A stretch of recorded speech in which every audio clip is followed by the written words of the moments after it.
Bien-aimés de Dieu, la paix soit avec vous. Aujourd'hui, nous célébrons la solennité de notre Seigneur Jésus-Christ, roi de l'univers. Le symbole royal occupe une place centrale dans l'histoire de la révélation, mais il nous faut le libérer de la charge que le fait peser sur ces mots: royauté, monarchie, absolutisme, pouvoir arbitraire aux mains d'un seul homme, etc. Il est indispensable de le situer dans son sens premier. Régir en latin signifie assurer une direction, une rectitude, une règle de vie, d'agir et d'être. On devrait donc plutôt parler du règne du Christ. Pour Saint Jean, que nous lisons en deuxième lecture dans le livre de l'Apocalypse, Jésus-Christ est le souverain de l'univers. En tant qu'il est le témoin fidèle, le premier-né des morts, il est ce roi qui règne par amour. Jean dit, lui qui nous aime, qui nous a délivrés de nos péchés par son sang, qui a fait de nous un royaume et des prêtres pour son Dieu et Père. Saint Jean dit qu'il est l'alpha, qu'il est l'oméga. Il est celui qui est, celui qui était et qui vient.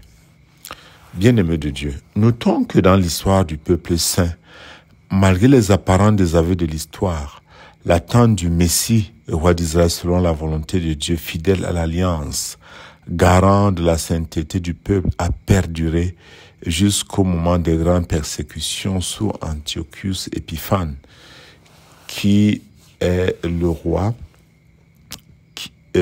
qui maltraite le peuple quand Daniel écrit. Le prophète Daniel voit un fils d'homme qui apporte le salut au peuple. Et il décrit une scène de couronnement réel. Cela se passe, nous dit-il, dans les nuées du ciel, c'est-à-dire dans le monde de Dieu. Et voici qu'un fils d'homme, c'est-à-dire un être humain, s'avance vers le vieillard qui représente Dieu. Cette vision résonne donc comme un message de réconfort, en clair. Daniel veut dire, mes frères, pour l'instant vous êtes écrasés, mais votre libération approche et elle sera définitive. En effet, Fils de l'homme veut dire l'humanité. En s'appliquant ce titre à lui-même, Jésus se révèle comme le porteur du destin de l'humanité tout entière. La préface de cette fête du Christ roi est tellement belle. Il y est dit ceci: tu as consacré d'une onction d'allégresse ton Fils unique Jésus-Christ notre Seigneur comme prêtre éternel et roi de l'univers. Pour accomplir le mystère de notre rédemption, il s'est offert lui-même sur l'autel de la croix en victime pure et pacifique.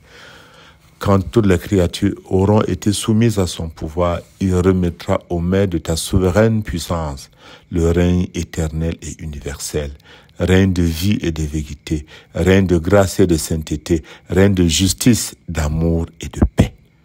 Ce sont les qualificatifs que cette préface nous donne de découvrir. C'est une merveille. Le dessein bienveillant de Dieu est de faire de nous un peuple de rois. C'est-à-dire son projet depuis toujours en créant l'humanité, c'est de créer cette communion, c'est de nous partager sa propre vie à lui, sa royauté, et d'une manière éternelle, dans la vie et la vérité, dans la grâce et la sainteté, dans la justice, l'amour et la paix. On comprend donc pourquoi la célébration du Christ roi, comme ce roi qui chevauche dans l'univers, doit plutôt nous plonger dans l'espérance qui doit illuminer nos nuits. Oui, célébrer le Christ comme roi nous dit que Dieu vient, que Dieu est présent, que Dieu est à l'œuvre et que Dieu oriente l'histoire vers lui, vers le bien. Célébrer celui qui vient avec les nuées pour nous rassurer, nous dit « Je ne vous laisse pas seul quand votre vie est enveloppée de sombres nuages. Je suis toujours avec vous.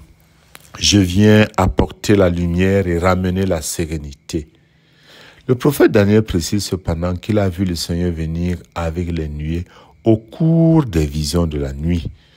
Les visions de la nuit, Dieu vient quand le monde est dans la nuit, parmi les nuages souvent sombres qui s'amoncellent sur nos vies. Chacun de nous connaît ces moments. Nos pays, nos villages, nos villes, notre monde connaissent ce moment. Il nous faut le reconnaître. Nous ne pouvons pas le nier.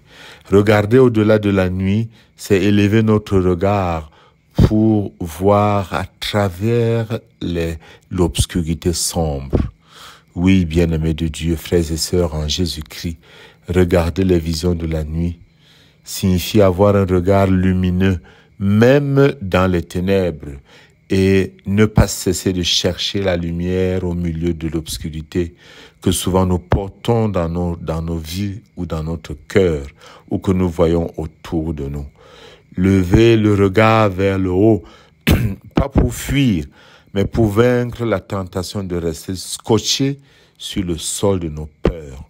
Célébrer le Christ roi signifie ne pas se laisser dominer par la peur, ne pas se laisser enfermer par des pensées négatives, ne pas rester là à pleurer sur notre sort. Jésus, ton roi, te dit, lève les yeux, lève-toi. C'est une invitation que le Seigneur adresse à chacun de nous en entrant dans l'année de l'espérance. C'est une tâche ardue, certes, mais elle est fascinante.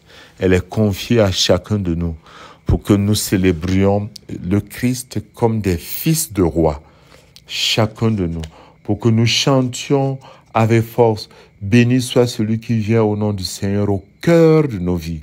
Béni soit son règne qui est celui qui doit régner dans notre cœur. Avec le psalmiste, nous disons, le Seigneur est roi. Il s'est vêtu de magnificence. Et cette magnificence est libératrice pour nous. Le monde ne doit pas être dominé par les ténèbres.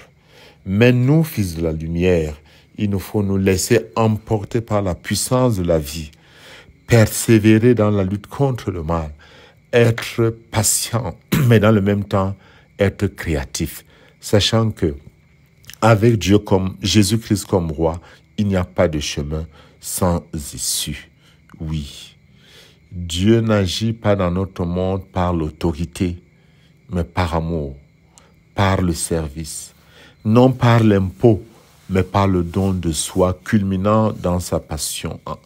Oui, Jésus règne parce qu'il s'est donné. Régner par le service et le don de soi-même. Voilà comment être à la suite de Jésus, un peuple de rois. Nous tous qui désirons être des rois, nous voulons devenir des serviteurs à la suite de notre roi. Si nous voulons être des premiers, il nous demande d'être des esclaves. Sans l'humilité à la base de notre service, sans l'abaissement à la base de notre être, sans le dépouillement à la base de notre existence, nous ne porterons jamais des fruits qui demeurent.